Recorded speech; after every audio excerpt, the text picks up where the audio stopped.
আসা আর যাওয়া দুনিয়ার নীতি। শুনো গো বন্ধুগণ, আজ আমি গেলে কাল তুমি যাবে, নিস্তার নেই কোনো ক্ষণ।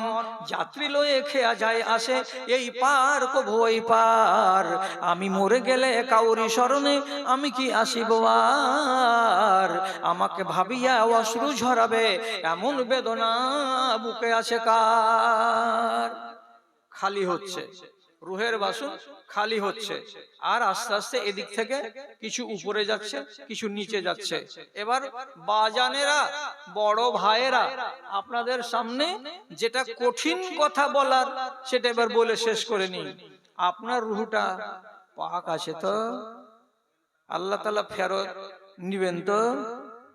যদি বলেন হ্যাঁ ভরসা আছে, আমার রুহ পাক, তো আমি তো বুঝে নিব যে আমার বাড়ি হলদিবাড়ি নয়, দূরে।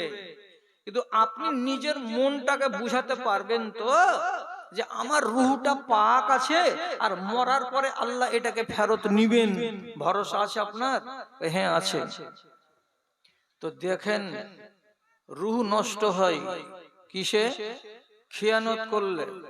কথাটা মনে থাকবে।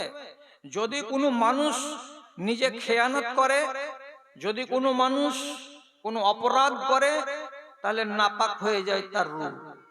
নাপাক, নাপাক রূহ ফেরত হবে না। কি দিয়ে বুঝাবো? 14 বছরের বালক, টাইম ঠিক আছে তো? টাইম ঠিক আছে? কয়টা দিয়ে শুরু করব? আর আছে? আচ্ছা ঠিক আছে, 15 মিনিট কাফি আছে। ভালো করে বুঝেন। 14 বছরের সুন্দর তরতাজা তরুণ নওজোয়ান ইউসুফ নবীকে ইন্দারা থেকে উঠিয়ে নিয়ে গেল মিশরের লোক। বাড়ি গিয়ে বলছে ছেলেটাকে, রে ছেলেটাকে যত্ন কর, একে আমরা বেটা বানিয়ে নিব আগামী দিনে। দিয়ে ওইখানকার শাসক বাড়িতে রেখে নিজের ডিউটিতে যাই। ওর স্ত্রীর নাম তফসিরে লেখা আছে জুলাইখা। বেচারির ছেলে পেলে ছিল না। ওকে দিল ছেলেটাকে মানুষ কর, যোগা। ও 15 দিন 20 দিন যেতে না যেতে এই ইউসুফ নবীর উপরে ওর মন বসে গেল। সোজা সোজা আরবিতে কোরআন মাজিদের সূরা ইউসুফ লেখা আছে, দেখেন যাদের বাড়িতে বাংলা তরজমা আছে। কিছুদিন যাওয়ার পরে একদিন পরিষ্কার ভাবে ছেলেটাকে ডেকে বলছে, হাই তালাকা, এসো আমার ঘরে, আমি রেডি আছি, আমি তৈরি আছি তোমার সাথে শারীরিক সম্পর্ক করার জন্য। আচ্ছা, এটা মালিকের বাড়িওয়ালি, আর ডাকছে কাকে? এই নওজওয়ানটাকে। এই ছেলেটাকে এখানে তার মালিক এনে বাড়িতে রেখেছে যে তার যত্ন করো। তো এই ছেলে যদি তার মালিকের বিবির সঙ্গে এই কাজটা করে, তো কত বড় খেয়ানত হবে আপনি আন্দাজ করেন তো। এর থেকে বড় খেয়ানত আর কি হয়? তখন যখনই এই মহিলা তাকে বলছে হাই তালাকা, এসো, তখন নবী ইউসুফ বলছেন, আলা মাআযাল্লাহ, ইন্নাহু রাব্বি আহসানা মাসওয়ায়া, ইন্নাহু লা ইউফলিহুল কওমিজ জালিমিন। এটা কথা বলিও না। কেন বলিও না? ওই লোকটা তো আমাকে তোমার বাড়িতে রেখেছে, তুমি আমাকে আদর করে যত্ন করে বড় করবে, আর আমি তোমার বাড়িতে লালিত পালিত হচ্ছি। তোমার স্বামীটা হলো আমার মনিব, আর অবর্তমানে মনিবের তার বিবির সঙ্গে যদি এই বদফেলি করা যায়, এত বড় খেয়ানত হবে। এই খেয়ানতের কিন্তু দুনিয়াতে মাপ নাই, আখিরাতেও কোনোদিন মাপ পাওয়া যাবে না। আমার আত্মা নাপাক হয়ে যাবে। খেয়ানত করতে গেলেই আত্মা নাপাক, সেই আত্মাকে রব্বুল আলামিন ফিরিয়ে দেবেন, এটা মাথায় থাকে। এখন সবাই বিচার করো নিজের, কতটি লাভ করেছো জীবনে, কতটি প্রেম করেছো জীবনে। বিয়ে শাদী হওয়ার আগে কতজন, কত নারী, কত ছেলের সঙ্গে মিলিত হয়েছো, কতজন বেটা ছেলে, কতজন অচেনা রমণীর সাথে বন্ধুত্ব তৈরি করে দিয়ে তার সাথে শারীরিক সম্পর্ক কায়েম করেছো, আর নিজের রূহটাকে নাপাক করেছো। নিজের হিসাব তোমাকে নিজেই করতে হবে। এবার বলবে মৌলী সাহেব জুয়ান্তিকালে বুড়া কাজ হয়ে গেছে, আমার আত্মা তো নাপাক, এই নাপাককে ধোয়ার কোনো ব্যবস্থা আছে? জি হ্যাঁ, ব্যবস্থা আছে। কি ব্যবস্থা আছে? আপনি যদি এই ভুলটাকে স্বীকার করেন, আর স্বীকার করার পরে চোখের পচা পানি 1 বিন্দু 2 বিন্দু রাতের নির্জনে বসে ঝরাতে পারেন, তাহলে আবার নিজের আত্মাটাকে ধুয়ে পরিষ্কার করা যাবে। কি করে যাবে ভালো করে বুঝে নেন। আরো শর্টের উপরে বলছি, একজন সাহাবী, তার নাম মাইজ বিন মালিক, এক বিবাহ শাদী করা বেটা ছেলে পুরুষ, সে ব্যভিচার করে নিল অন্য আরেক নারীর সাথে।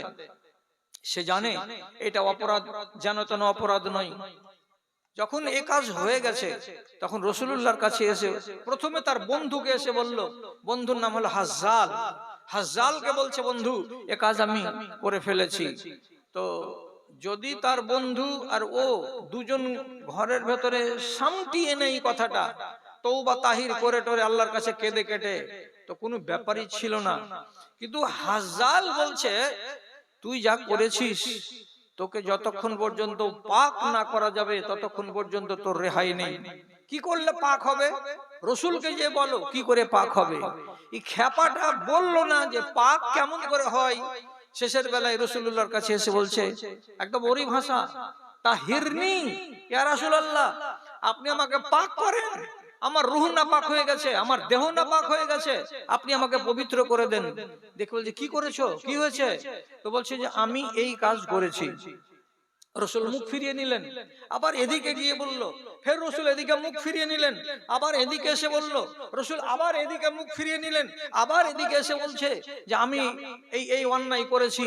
তখন রাসূলুল্লাহ বারবার যে এভাবে জিজ্ঞেস করছেন, তার মানে কি লোকটা যদি এখান থেকে চলে যায়, যে না এমন কোনো ঘটনা ঘটেনি, তো চলেই যায়। কিন্তু 3 বার 4 বার মুখ এড়িয়ে যাওয়ার পরেও সামনের দিকে এসে বলছেন, তাহিরনি, আপনি আমাকে পাক করুন, আমার রূহ নাপাক, আমার দেহ নাপাক হয়ে গেছে। কি হয়েছে? তো এই হয়েছে। তখন রাসূলুল্লাহ তাকে আরব দেশের যেটা একবারে শেষ স্তরের ভাষা, সেটা রাসূলুল্লাহকে বললেন, আনিকতাহা। আর নিকতাহার মানে হলো এই, তুমি কি ওই মহিলার যোনির ভেতরে তোমার নিজের যৌনাঙ্গটাকে প্রবেশ করিয়ে দিয়েছিলে? এই কথাটাকে ছোট্ট ভাষাতে রাসূলুল্লাহ আরবিতে বললেন, আনিকতাহা, তুমি কি এই কাজ করেছো? তখন লোকটা খুলে বলছে, জি হ্যাঁ, যেমন করে 12 হাতের এইরকম মোটা রশিকে কোনো মানুষ পানি তোলার জন্য ইন্দারাতে নামায়, তো রশিটা যেমন ইন্দারার ভিতরে সবখানি চলে যায়, ঠিক ওই রকমই আমার দেহের অংশটা ওই মহিলার যোনির ভেতরে সম্পূর্ণটা গেছিল। রাসূল বলছেন, ওরে খেপারে, যাকে নিজে মারণ শুরু হলো। পাথর কতক্ষণ থামতে পারবে? এই বড় বড় পাথর যখন পড়তে লাগলো, গা হাতকে এমনি এমনি করে ঝুটিয়ে দিয়ে আবার খাল থেকে বেরিয়ে গিয়ে দিল দৌড় মদিনার দিকে। আর যখন আসামি পালিয়ে যাচ্ছে, তখন লোকেরা পিছনে পিছনে তাড়া করছে, চলে গেল। ওদিক থেকে কোনো লোক আসছিল যে আসামি চলে যাচ্ছে, 2 ঘরের মাঝখান দিয়ে পালিয়ে যাচ্ছিল। ওই লোকটার কাছে আর হাতে কিছু ছিল না, বড় উট জবে করে মাংস খেয়েছে। এই যে কল্লার জাবড়ার হাড়খানা আছে না, গাঁড়াশির মতন সাইজের হাড়খানা, হাড়খানাকে উঠিয়ে নিল। আর নেওয়ার পরে মাইজ বিন মালিককে 2টা ঘরের মাঝখানে সুযোগ পেল, দিল মাথার উপরে ঠাই ঠাই করে 3টে বাড়ি। আগে থেকে পাথর খাওয়া ছিল, আর এই যখন কল্লার বাড়ি পড়লো, ওই জায়গাতে জমিনে পড়ে মরে গেল। রাসূলুল্লাহ শুনলেন, শোনার পরে বলছেন, আহারে, যখন পালিয়ে গেল খাল থেকে, তখন তোমরা আর কেন তোমরা ধাওয়া করে মারতে গেলে? হাল্লা তারাকতুমুহু, ওকে তোমরা ছেড়ে কেন দাওনি? বলছে, হয়নি আল্লাহ রাসূল, আমরা মেরেই শেষ করে দিয়েছি। দাদারা আমার, এই লোকটা নিজে বলছে তাহিরনি, আপনি আমাকে পাক করুন, কেন যে আমি নাপাক। তাহলে ব্যভিচার করলে কি হয়? আত্মা নাপাক হয়ে যায়। পাক হলো কি করে? সাজা নিল, তখন পাক হলো। পাক হয়েছে না হয়নি? হ্যাঁ হয়ে গেছে। রাসূলুল্লাহ নিজে বলছেন, এই লোকটা ব্যভিচার করার পরে আল্লাহ তাআলার কাছে ক্ষমা চেয়েছে আর আস্তাগফিরুল্লাহ পড়েছে, আল্লাহ আমাকে মার্জনা করো। কতবার, কতটি আস্তাগফিরুল্লাহ পড়েছে? যদি মদিনার আমি 70 জন লোকের উপরে তার ইস্তেগফারকে মাথা প্রতি আমি ভাগ করে দিতাম, তাহলে এই লোকটার ইস্তেগফারের দৌলতে মদিনার 70 জন লোক জান্নাত চলে যেত। সুবহানাল্লাহ। তাহলে কতবার ইস্তেগফার করেছে? তো কি বোঝা গেল? ব্যভিচারে লিপ্ত হতে গেলে দেহ এবং আপনার আত্মা নাপাক হবে। আপনার দেহ পাক আছে না নাপাক আছে তার পরীক্ষা আমি করতে পারবো না, আপনি নিজে পরীক্ষা করে নেবেন। এটা একটা আপনি জানতে পারবেন, আর একটা জানতে পারবেন না। একটা জানতে পারবেন কোনটা? যখন মালাকুল মউত আপনার কাছে জান কবজ করতে আসবে, তো সারাটা এলাকার মানুষ এখানে জমা হয়েছেন, চরখি, পাতলাটোলা, আড়লপুর, আর এদিকে আছে ব্যাসিক, ফ্যাসিক, আবি জাবি, হলদিবাড়ি, পাতলাটোলা, সব যতটি লোক আছেন সবাইকে বলে দিচ্ছি, দুইটা ভাষা হলো মালাকুল মউতের, একটা আপনার জন্য ব্যবহার হবে, দুটাই আপনার জন্য ব্যবহার হবে না। কি ব্যবহার হবে? এবার আপনার কপাল কি করে ব্যবহার করবে, কোনটা শব্দ বলে? আমি প্রথমে একটা বলছি, মালাকুল মউত আপনাকে এসে আওয়াজ দিবে, ইয়া আইয়াতুহান নাফসুল খাবিসা উখরুজি ইলা গাযাবিল্লাহ, এ খবিস জান, আল্লাহর গজবের দিকে বেরিয়ে চলো, তোমাকে আল্লাহর গজবের দিকে নিয়ে যাব। এটা একটা বলি। আর একটা বলি কি, ইয়া আইয়াতুহান নাফসুত তাইয়্যিবা উখরুজি ইলা রিজওয়ানিল্লাহ, হে পাক জান, তুমি আল্লাহর রেজা মন্দির দিকে চলো, তোমাকে আমি নিয়ে যেতে এসেছি, আল্লাহ পাঠিয়েছেন তোমাকে নিয়ে যাওয়ার জন্য। দুটা বলি হলো। যদি আপনার নফসটা কি হয়, খাবিস হয়, নাপাক হয়, অপরাধের কারণে কলুষিত হয়ে থাকে, তাহলে আপনি ডাক পাবেন, ভালো না মন্দ সেটা আপনি জানতে পারবেন, আমি জানতে পারবো না। আমি যদি জ্ঞানী গুণী মানুষ আপনার মরণের টাইমে পার্শ্বে থাকি, তাহলে শুধু লক্ষণ দেখে বলতে পারবো যে একে ভালো ভাষা দিয়ে আল্লাহর ফেরেশতা ডাক দেয়নি। জি হ্যাঁ, যদি জেনে নেন যে খবিস বলে ডাকলো, ওই রূহ বের হবে না, সেই রূহকে চিপে নিংড়িয়ে চেপে চেপে, যেমন কুশরের রসকে বের করা হয় মেশিনে, ওই রকম করে পায়ের দিক থেকে নিংড়িয়ে রূহটাকে বের করা হবে। তারপরে ওদের হাতে থাকবে একটা কাফন, কাফনে রূহটাকে বেড় দিয়ে লেপটে নিয়ে ওরা চলবে আসমানের দিকে। কেন? রূহটাকে পৌঁছাতে হবে কোথায়? কোথায় পৌঁছাতে হবে? যেখান থেকে এনেছিল সেখানে পৌঁছাতে হবে। এক ফেরেশতা দিয়ে গেছিল মায়ের রেহেমে, আর এক ফেরেশতা পৌঁছে দিয়ে আসবে, ওটাই ফেরেশতা নয়, এটা আর একটা ফেরেশতা। এবার রূহটাকে নিয়ে চলে গেল প্রথম দরজায় আসমানের, ওখানে যখন যাবে তো আসমানের ফেরেশতারা আগে থেকেই নাকে কাপড় দিয়ে বলবে, আন্তানুরি রিহ জিফাতিন, মনে হচ্ছে একটা মরা কুকুর মরে যেতে গেলে যত দুর্গন্ধ ছড়াই, এত দুর্গন্ধ আসছে এই রূহ থেকে, এটা কার রূহ? তো বলবে এটা চানমুনি অঞ্চলের হলদিবাড়ি গ্রামের দক্ষিণ মাথার বরের গাছের কাছে বাঁশতলাতে বাড়ির উমুকের রূহ এটা। বলছে আল্লাহ, এত নাপাক রূহ নিয়ে তোমরা উপর দিকে যাচ্ছ? না না না না, গেট খোলা যাবে না, একে উপর দিকে যেতে দেওয়া হবে না। কেন? এই রূহ হলো নাপাক, নাপাক রূহ আল্লাহ তাআলা জমা নিবেন না। কি করবো জি? বলছে ওকে জমা করে দাও যেখানে জমা করার আছে। বলছে তোর বাপের চাকর, 10 বার করে ফিরে দিব, রূহকে ছেড়ে দেবে ওখানেই আসমানের গেটে। ওইখান থেকে রূহটা এবার নিচু দিকে পড়তে পড়তে পড়তে পড়তে সেহানের উপরে যেমন পাথর পড়তে গেলে দুম করে আওয়াজ করে, ওই রকম করে সিজ্জিনে গিয়ে আছাড় খেয়ে দুম করে গিয়ে পড়বে রূহটা, আর রূহ ওখানেই থাকবে। ওকে 15 মিনিটের জন্য, 20 মিনিটের জন্য বা আধা ঘন্টার জন্য আবার আনা হবে। কখন আনা হবে? যখন এই দেহটাকে কবরে দিয়ে দেওয়া হবে।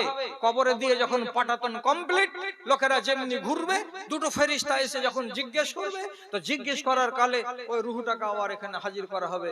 রূহ ঢুকলো, আবার তাকে বসানো হবে, বসিয়ে জিজ্ঞাসাবাদ করা হবে। উত্তর যদি ঠিক তো ঠিক, আর বেঠিক যদি হয়ে যায় তো জাহাওয়ার হবে। তখনই তাকে অর্ডার করা হবে, এই যেখানে ছিল ওখানে চলে যা। আবার রূহ আলাদা হয়ে যাবে, দেহটা আলাদা হয়ে যাবে। তাহলে একবার আনা হলো 15 মিনিটের জন্য, জিজ্ঞাসাবাদ করা হবে বলে, তারপরে রূহ চলে গেল কোথায়? সিজ্জিনে। যাদের রূহ চলে গেল সিজ্জিনে, তুমি সারাটা জীবন এইরকম করে হাত কচলাতে কচলাতে তুমি মরে যাবে। কিয়ামতের দিন তোমার কল্যাণ হবে না, হাসরের ময়দানে তোমার কল্যাণ হবে না। কেন? যে তোমার রূহ নাপাক। আর একটা রূহ যখনই কবজ হলো, জান্নাতের ফেরেশতারা তাকে কাফনে করে লেপটে নিয়ে চললো, উপর দিকে যাচ্ছে, যেতে যেতে আসমানের গেটে বলবে গেটটা খুলে দাও, আমরা উপর দিকে নিয়ে যাব। সে এখান থেকে কেমন হবে? বলছে ইয়ান্তাশিরু মিনহু রিহু মিসকিন, হরিণের নাভি থেকে যে মৃগ নাভির সেন্ট বের হয় ওইরকম সুন্দর সুন্দর সেন্ট বের হবে এই রুহ থেকে। তখন বলবে কার রুহ এটা? তো বলবে যে হ্যাঁ, চানমুনি অঞ্চলের হলদিবাড়ি গ্রামের অমুক লোকটার এটা রুহ এনেছি। তখন ফেরেশতারা বলবে মারহাবান মারহাবান, আহলান সাহলান, ওয়েলকাম, যাও নিয়ে যাও। গেট খুলে দেওয়া হলো। এই রুহটাকে সপ্তম আসমানের উপরে ওই বাসনে গিয়ে রেখে দেওয়া হবে। বাসনটার নাম কি বলেছিলাম? ইল্লিয়িন। ইল্লিয়িনে রুহকে রেখে দেওয়া হলো। তাহলে এই রুহের তকদির ভালো। আগামী দিনে কিয়ামতের দিন এর যাত্রাটাই হবে সুন্দর হয়ে হাসরের ময়দানে হাজির হবে, তো তার অসুবিধা হবে না। হাসরের মাঠে দাঁড়িয়ে থাকবে 50,000 বছর, তাকে যদি 200, 250, 300 বছর দাঁড়াতে হয় তার কোনো অসুবিধা হবে না। হিসাবের পরে তার কল্যাণ হবে, পুলসারাত পার হতে তার কোনো কষ্ট হবে না। সে একটা জায়গাতে ঠাঁই পাবে ইনশাআল্লাহ। কেন? আল্লাহ রাব্বুল আলামিন যে রূহ তাকে দিয়েছিলেন, রূহকে সে দাগদার করেনি। আল্লাহ রাব্বুল আলামিন যে দেহ তাকে দিয়েছিলেন, সে দেহটাকে সে নষ্ট করেনি, দাগদার করেনি। আল্লাহর আমানতকে আমানতের মতো করে নিয়ে থেকেছে, আর আমানতকে যেভাবে ফেরত দিতে হয় সেভাবে সে ফেরত দিয়েছে। তার দেহ ছিল আল্লাহর আমানত, কবরে গেছে সলিড। তার রূহটা ছিল আল্লাহর আমানত, সেটাও আসমানে গেছে সলিড। সে এখানে কোনো মাতব্বরি করেনি, এই জন্য তার তকদিরে এত ভালো আর তার মঙ্গল জীবনে নেমে এলো গোড়া থেকে নিয়ে শেষ পর্যন্ত। তাহলে একটা জানতে পারবেন আর একটা জানতে পারবেন না, আসমানের গেটে ওপার যাবে না যাবে না, এটা আপনি জানতে পারবেন একাই। কিন্তু আমরা দুনিয়াতে আর আপনি দুনিয়াতে এইটা জানতে পারবেন রূহ কবজের টাইমে, যে আমার রূহ পাক না না পাক। এই জন্য আল্লাহ তাআলা বলছেন ওয়া নাফসি ওয়া মা সাওয়াহা ফাআলহামাহা ফুজুরাহা ওয়া তাকওয়াহা। আমি তোমাকে সুন্দর একটা নাফস দিয়েছি, যে নাফসের দ্বারাতে তুমি তোমার বিবেকটাকে কাজে লাগাও। এই বিবেককে দিয়ে তুমি ভালোকে চেনো এবং মন্দকে চেনো। এবং আল্লাহ রাব্বুল আলামিন পরিষ্কার বলছে কাদ খাবা মান দাসাহা, ওই মানুষটা কপাল চাপড়াবে আর বলবে হায় হায়, রূহটাকে যদি গান্দা করে দেয়। আল্লাহ তাআলা 61 বছরের জীবন দিয়েছেন আপনাদেরকে, ঠাট আর বাটে কাটিয়ে দিয়ে নিজের রূহকে আর দেহকে অপরিষ্কার আর গান্দা করিয়েন না। কেন? আগামীতে লম্বা জীবন পড়ে আছে। লম্বা জীবনের দিকে যদি আপনার হিসেব একবার যাই, মাথাটা একবার যাই, তাহলে 60 বছরে ফাট করে গত করে 60,000 বছরকে জ্বালা পোড়া করে কাটাবেন, এটা কি হুঁশিয়ার লোকের কাজ হবে?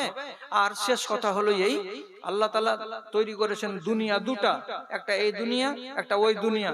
আর দুই দুনিয়ার জন্য দুটো জিনিস তৈরি করেছেন, একটার নাম সুখ আর একটার নাম দুঃখ। এবার ভালো করে বুঝে নেন, যারা এই দুনিয়াতে সুখ করে মরবে তাদের কপালে দুঃখ বাকি থাকলো, ওই দুনিয়াতে তাকে দুঃখ করতে হবে। যারা এই দুনিয়াতে দুঃখ করে মরবে তার কপালে বাকি থাকলো সুখ, তারা ওই দুনিয়াতে গিয়ে সুখ করবে। একটা বান্দা দুটাই দুনিয়াতে দুঃখ করবে না, আর একটা বান্দা দুটাই দুনিয়াতে সুখ করবে না, একবার সুখ আর একবার দুঃখ। আপনি যদি দুনিয়াতে সুখী হন, আখিরাতে আপনাকে দুঃখী হতে হবে। আপনি যদি দুনিয়াতে দুঃখী হন, তাহলে আখিরাতে আপনাকে সুখী হতে হবে। এটা মাথাতে রাখবেন। আপনি বলবেন তখন যে ওলি সাহেব, আমি যে টাকা পয়সাওয়ালা লোক, আমি যে সুখী, তাহলে কিয়ামতের দিন আমাকে দুঃখী হতে হবে? ওটা কথা বলিনি। দুঃখ মানে কি? আল্লাহর শরীয়তকে মানতে গেলে যেটুকু কষ্ট হয়, এই কষ্টটুকুকে যারা মেনে নিবে তারা দুঃখী হবে, আর এই দুঃখীরা কিয়ামতের দিন সুখী হবে। বুঝতে পারলাম না, বুঝতে পারলেন না তো? এখনকার জানুয়ারি মাসের 4 তারিখ 5 তারিখে সকাল 4:15টার সময় উঠে কলসির পানি থেকে লোটাতে করে নিয়ে ওযু করতে গেলে আপনি নিজে বলুন আওয়াজ দিয়ে আমাকে, এটা সুখের কাজ না দুঃখের কাজ? কাজটা সুখের না দুঃখের? কাজটা দুঃখের। যারা এই দুঃখ করবে, এই দুঃখের সাথে লেগে আছে তার সুখ, কিয়ামতের দিন তাকে সুখ করতে হবে। বুঝতে পারলেন তো? তো বারবার যে সুখী হবেন তা হবে না, একবার দুঃখ একবার সুখ, কোনটা আপনি করবেন সেটা আপনার বিচার। আপনাকে আল্লাহ তাআলা আকল দিয়েছেন, বিদ্যা বুদ্ধি দিয়েছেন, আলহামদুলিল্লাহ। আচ্ছা, অনেক কথা বলা হয়ে গেল, আর আর কিছু কাজ বাকি আছে। তাছাড়া আমাদের দূরবর্তী বক্তা উনিও উপস্থিত আছেন, একটু পরে উনি চলে আসবেন ইনশাআল্লাহ। তো উনাকে আমরা সময় দেব, আর উনার বয়ানগুলো আপনারা আমরাকে শুনতে হবে। তার জন্য এখন আমি আপনাদের কাছে বিনীত নিবেদন এটাই জানাই যে এটা ঈদগাহের উন্নতি কল্পে জালসা, তো কিছু প্রয়োজন আছে। তো আমরা এই জায়গাটাকে, এই জায়গার লোকেদেরকে একটুখানি সাহায্য করি, আর সাহায্যের হাত বাড়াতে গেলে ঈদগাহটা আমাদের যতটুকু বকেয়া কাজ আছে সেটুকু কমপ্লিট হয়ে যাবে। তার জন্য যত ভাই আপনারা সামনে বসে আছেন, কাছের লোক, দূরের লোক, প্রতিবেশী, গ্রামের লোক, আপনারা সবাই একটু আল্লাহর ওয়াস্তায় এগিয়ে আসুন। আপনাদেরকে ইট ফিট লাগবে, সিমেন্ট ফিমেন্ট লাগবে, এগুলো সবই লাগবে। তো আসেন, কোনো দাদা আমার, কোনো ভাই আমার যারা চরখি থেকে এসেছেন, পাটনা থেকে এসেছেন, চানমুনি থেকে এসেছেন, কয়েকটা সিমেন্ট। দ্বিতীয় দফা মেয়েদের তরফ থেকে। আচ্ছা, মেয়েদের তরফ থেকে দ্বিতীয় দফা 12,820। আর একটা হ্যাঁ, এগুলা চাঁদির এগুলা জল তরণ কহে, এগুলাকে জি না চান খাড়ু কহে না? আরে বাপ রে, তো ঠিকই আগা যুগের তো মোয়াল, এইগুলোকে মোয়াল বলে, আর এগুলোকে জল তরণ বলে। কোন খালা আমার এতটি গয়না দিয়ে পাঠিয়ে দিয়েছে, আল্লাহুম্মা সাল্লি আলাইহা আল্লাহুম্মা বারিক আলাইহা। পরওয়ারদিগার আলম যে আশায় দান পাঠিয়েছে, আল্লাহ তার আশাকে পূরণ করে দাও। রব্বে কারীম তার মা বাবার অবস্থাকে তুমি ভালো করো। কিন্তু আযিবহুম ফাইন্না মোহাম্মদ হাবিব কালিয়া 10,000 টাকা, আল্লাহুম্মা সাল্লি আলাইহি। আচ্ছা, আল্লাহুম্মা বারিক আলাইহি। আচ্ছা, ওকে আছে এখানে? আর একজন 300 টাকা, আর একজন 110 টাকা। আলহামদুলিল্লাহ, উনি কি এখানে আছেন?